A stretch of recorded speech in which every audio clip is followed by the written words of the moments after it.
வணக்கம். தமிழ் ஃபுட் கார்னரில் இன்றைக்கி உடனடியாக பண்ணக்கூடிய அரிசி மாவு தோசையும் அதுக்கு சைட் டிஷ்ஷாக தக்காளி கார சட்னியும் பண்ண போகிறோம். இட்லி தோசைக்கு மாவு இல்லைன்னா வீட்டில் உள்ள அரிசி மாவு வச்சு இந்த தோசையை நம்ம உடனடியாக செஞ்சிடலாம். இப்போ இந்த தோசையும் சட்னியையும் எப்படி பண்ணுறதுன்னு பார்க்கலாம். இந்த மிக்சிங் பவுலில் 1 கப் அரிசி மாவு, 2 டேபிள் ஸ்பூன் ரவை, நான் வறுத்த ரவை சேர்த்துருக்கேன். வறுத்த ரவை, வறுக்காத ரவை, எந்த ரவை வேணாலும் சேர்த்துக்கலாம். இது கூட 1/4 கப் கரெக்டான புளிப்புள்ள தயிர், அடுத்து இது கூட 1/2 கப் தண்ணி சேர்த்துக்கலாம். இப்போ இந்த மாவை எல்லாம் ஒன்றா மிக்ஸ் ஆகிற மாதிரி கட்டி இல்லாமல் கரைச்சிக்கணும். கட்டி இல்லாமல் கரைச்சாச்சு.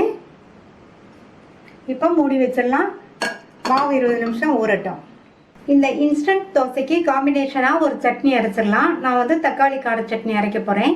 அதுக்கு இந்த பேனில் 1/2 டேபிள் ஸ்பூன் எண்ணெய் சேர்த்துக்கலாம். எண்ணெய் சூடானதும் அதில் 2 டீஸ்பூன் கடலைப்பருப்பு சேர்த்துட்டு இந்த கடலைப்பருப்பு லேசாக கலர் மாதிரி வரட்டும். இது கூட 4 காஞ்ச மிளகாய் சேர்த்து வறுத்துக்கலாம். மிளகாய் வந்து உங்கள் காரத்துக்கு தகுந்தபடி சேர்த்துக்கோங்க.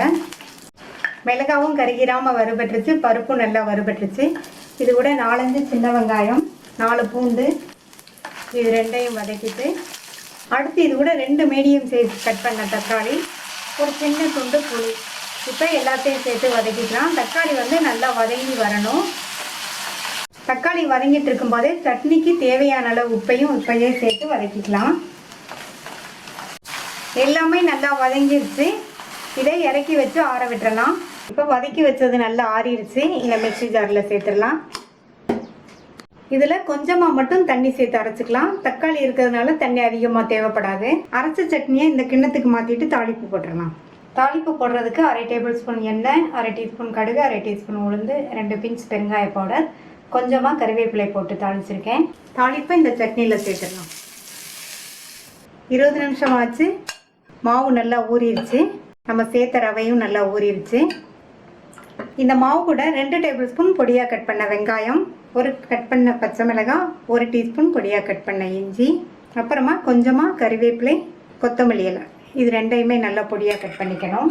1/4 கப் அளவுக்கு துருவின கேரட், இது கூட 2 பிஞ்ச் மஞ்சள் தூள், இந்த மாவுக்கு தேவையான அளவு உப்பு சேர்த்து நல்லா ஒரு தடவை கலந்து கொடுத்துடலாம். நல்லா கரைச்சி விட்டாச்சு. ரவா தோசைக்கு இருக்கிற மாதிரி மாவு நல்லா நீர்க்க இருக்கணும். இப்போ கொஞ்சம் கெட்டியாக இருக்குது. இன்னொரு 1/4 கப் மட்டும் தண்ணி சேர்த்துக்கலாம். இந்த மாதிரி இருக்கணும். நம்ம தோசை ஊற்றும் போது இந்த மாதிரி கலக்கி கலக்கி அடி வரைக்கும் இந்த மாதிரி கலக்கி கலக்கி ஒவ்வொரு தோசையும் ஊற்றணும். இப்போ தோசையை ஊற்றிடலாம். தோசைக்கல் போட்டு நல்லா சூடாயிடுச்சு. இந்த தோசை ஊற்றுறதுக்கு தோசைக்கல் வந்து நல்லா சூடாகணும். இதில் ஒரு ட்ராப் எண்ணெயை விட்டுட்டு டிஷ்யூ பேப்பர் அல்லது காட்டன் துணியை வச்சு நல்லா இந்த மாதிரி ஸ்ப்ரெட் பண்ணி விட்டுட்டு தோசையை ஊற்றிடலாம். தோசை மாவை கரண்டியில் எடுத்து ஊற்றலாம், அல்லது நல்லா கலக்கி ஒரு டம்ளரில் எடுத்துட்டோம்னா இந்த மாதிரி விடுறதுக்கு நமக்கு ஈஸியாக இருக்கும்.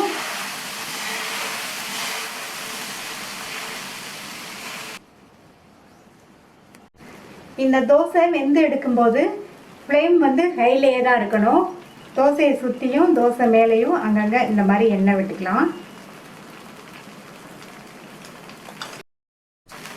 இந்த தோசையை திருப்பி போடணுங்கிற அவசியம் கிடையாது. நம்ம ஹை ஃப்ளேம்லேயே வச்சு வேக விடுறதுனால 2 பக்கமுமே ஒரே டயத்தில் வெந்துடும். இந்த தோசை மாவு தோசை மாதிரி வேகமாக வேகாது. 2 பக்கமும் ஒரே டயத்தில் நம்ம வெந்து எடுக்கிறதுனால கொஞ்சம் டைம் ஆகும். தோசை 2 பக்கமுமே வெந்துருச்சு. நல்லா முருகலாக இருக்குது. இப்போ எடுத்துடலாம். நல்லா மொறுமொறுன்னு இன்ஸ்டண்ட்டாக பண்ணக்கூடிய அரிசி மாவு தோசை ரெடி ஆயிடுச்சு. இந்த மொறுமொறுப்பான அரிசி மாவு தோசையும் இந்த தக்காளி கார சட்னியையும் ட்ரை பண்ணி பார்த்துட்டு உங்கள் கமெண்ட்ஸை சொல்லுங்கள்.